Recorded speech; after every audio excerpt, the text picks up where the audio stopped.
Hi, good afternoon and good morning to those who are in the west of England. I'm Dr. Minesh Khashu. I'm a consultant neonatologist and professor of perinatal health here in the United Kingdom. And I have lots of different roles or hats, as we say, in healthcare. I'm a full-time clinician looking after sick and preterm babies. As I said, I'm a professor of perinatal health. Currently doing research in terms of COVID impact on maternity and newborn care, as well as on fathers' experiences all across the world. I also have different other hats, which include being on a board of directors for ambulance or emergency provider, which caters to about 1/5 of the UK population. I'm an improvement fellow for the Health Foundation in NHS England here, and a few other roles. Cutting a long story short, apart from being a full-time clinician, I have lots of different roles within the health sector, which give me a lot of insight and understanding of different aspects of healthcare, and perhaps a very good perspective of what will work in healthcare and what won't, which is quite important, I guess, to the audience today who's trying to innovate in healthcare. I'm going to talk a bit about what I feel is perhaps important in terms of innovation in healthcare. And if I had to say this in one sentence, that one sentence would be that startups, innovators, people who have the ideas need to learn better to collaborate and interact with both healthcare professionals as well as patients whose problems they are trying to solve. Unless you do that better, you can't really solve the problems as well as you might think. I'm happy to be contacted on my email as well as through Twitter, whoever uses Twitter. And I would allude to a few of those points here and then hopefully maybe go into a question and answer session. We ask about innovation in healthcare. It's not just about a device or an idea or a method. Because if you look at how WHO describes innovation in healthcare, it covers efficiency of healthcare, effectiveness of healthcare, quality, sustainability, safety, affordability. So it's much more than just a device, an idea, or a method. And it could obviously be a product innovation, but one of the areas we forget is it could be process innovation as well, which is equally important and perhaps in some areas even more important than product innovation. We all know innovation is in healthcare is quite complex, and there are multiple reasons for that. I'm not going to delve into detail in terms of this slide, but I think it is important to understand the different stakeholders, understand how adoption and implementation will work. And in terms of, say, a startup or a group who's trying to break into healthcare in terms of an innovative idea or product or service, considerations in terms of capacity, compatibility, complexity, trialability, observability, and risk, these all will play a part in addition to what might seem like a brilliant idea. And if you ask me what is the most important prerequisite for innovation, I think the most important prerequisite for innovation is people like you, people who have the passion, want to make things better, whether it is people within the healthcare domain already who are working in it or wanting to make it better, or people from other sectors who feel there's a problem that can be solved, who feel there's something better that can be done about health and healthcare. And in addition to having passionate people, you need three key realizations to generate innovation. The first realization is that the current state is suboptimal. So unless we are unhappy with today, we will not have a brighter tomorrow. The second thing is that realization within you, within your teams, within healthcare teams, that we can play a role in improving things. And then finally, the third realization is that we have the skills to improve things. And if we don't have the skills to improve things, we will go and get them. So I think in addition to the passion that I talked about, this realization and understanding is quite key to innovation.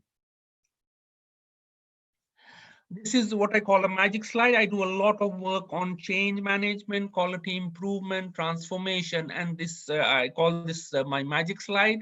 It has three parts. The top part asks questions which tell you a bit more about the problem. The middle part is about how you react to the problem. What is your emotional connection to the problem?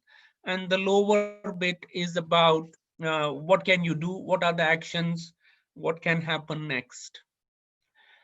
And I've already said the top questions are about understanding the problem.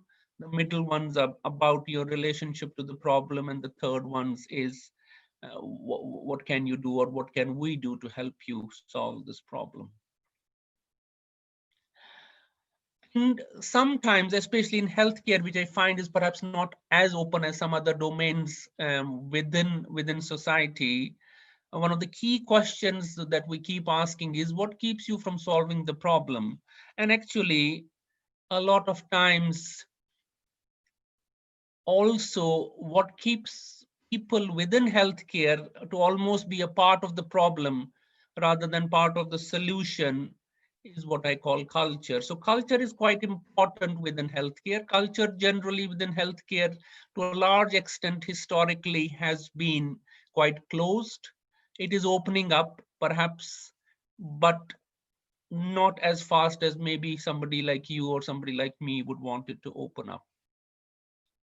I don't need to go into details. This is just one of the studies which shows how important culture has in terms of innovation, whether it's at a organization level, whether it's at a team level, whether it's at a societal level.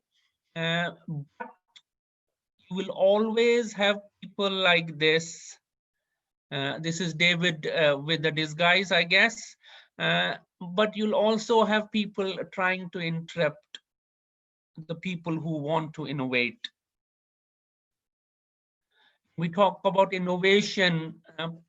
It's really quite important that we create a culture where people are ready to take risk within inverted commas. People are ready to learn from failure. You have to give people time and energy for innovation. You have to nurture diversity of opinion. As I said, collaboration is very key, and a lot of innovation will happen across boundaries, across sectors, and it will not happen if there isn't a trust between parties, between stakeholders.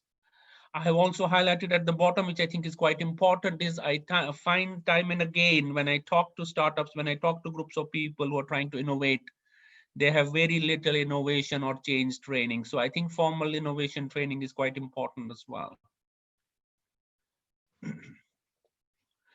It's quite a busy slide, so apologies for that. I'm not going to go into too much detail, but it's important for innovation that we accept ambiguity. We sometimes tolerate, not just tolerate, I would say celebrate the impractical, because without that, we won't really get innovation. And we try to ensure that there's as low external controls as possible. There's tolerance of risk in the system. There's tolerance of conflict in the system. And we focus on the ends rather than the means. And this is actually quite well exemplified in COVID. We heard some of our earlier speakers showing how telehealth, how some of those things really skyrocketed in relation to COVID. And one of the reasons that happened was that some of the external controls were taken away, and people started focusing more on the ends rather than the means of getting there. And obviously, an open systems focus helps as well. And this is largely what I've alluded to, because what COVID did for the healthcare system in a lot of ways is it pushed the system to a corner. So they didn't have much choice left rather than adopting some of those innovative technologies. So if you can't get a patient into hospital, you will then resort to telehealth. So some of the changes we were expecting to happen, and which would perhaps take years, have been done in months, largely because the system has been pushed to a corner. and we all know this. I'm not going to delve into too much detail, but I think what has been created through COVID is almost a new culture, a neo culture, where people have become much more open. And one of the interesting things, if you focus on this slide, I'm not going to sort of go into detail, but we've gone from a closed innovation paradigm to an open innovation paradigm. So structures, organizations, societies, which were perhaps closed to innovation, have been forced to open up, have been forced to invite other stakeholders, have been forced to do what would take them years and years to do. They have been forced to do that in months. And that's quite important. Again, it's about, if you look at the bottom right, some of the leaders have in a lot of ways, rather than being obstructive, they've sort of got out of the way and help people get on with the job. And why that is important is because in healthcare systems and in organizations, there's a lot of people who are trying to manage by remote control. And when we have a dynamic situation like COVID, there's no way you can manage it by remote control. And I think that has perhaps helped. And again, going back to my problem about what keeps you from solving the problem in healthcare, one of the key reasons for difficulties of innovation getting into healthcare is bureaucracy. And what COVID did is, in some ways, especially in some particular areas, melted the bureaucracy away, and you got much faster change, and you almost ended up getting people to just do it. I'm going to quickly talk a bit about what I call 4Ps for startups. I think it's quite important that people understand what their product is, why are they wanting to do this, what problem are they trying to solve. I talk to at least a couple of startups every month, and I'm surprised by they're not thinking about the product, the process, the people, and the plan. And I think I'm just wanting to reiterate that please, please, please think about the 4Ps when you're thinking in terms of your product. What I mean by the plan is that you need to understand you're taking a seed. Are you going to take the seed and make it into a sapling and then sell it to somebody? Or is the plan to take the seed into a sapling and then you're waiting for it to be a tree on which you're going to sit with your grandchildren? So you need to be very clear what you want to do with the seed. And similarly, overcoming barriers, which I have sort of in my model used 4Cs: culture, capability, capacity, and communication. I know I'm short of time, so I'm going to rush through this a bit. And whoever is the leader, whether it's a team level, organization level, you need to ensure you give headroom to your people and use interventions which are forcing functions rather than quite low on the hierarchy there. And be happy even if you have a few people who are passionate do the work. You don't need hundreds and hundreds of people to drive change, actually. Understanding that there are no shortcuts, understanding that you have to actually start from yourself, understanding that you will hit failure, you will always hit failure, but that's not a problem.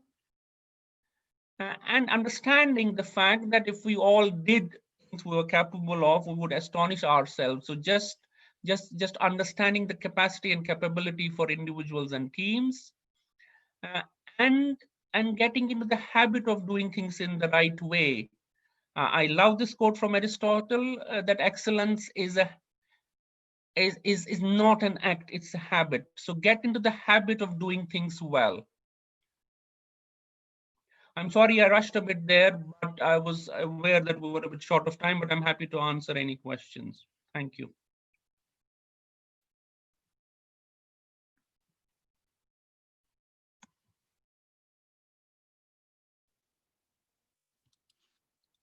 Thank you, Dr. Minesh.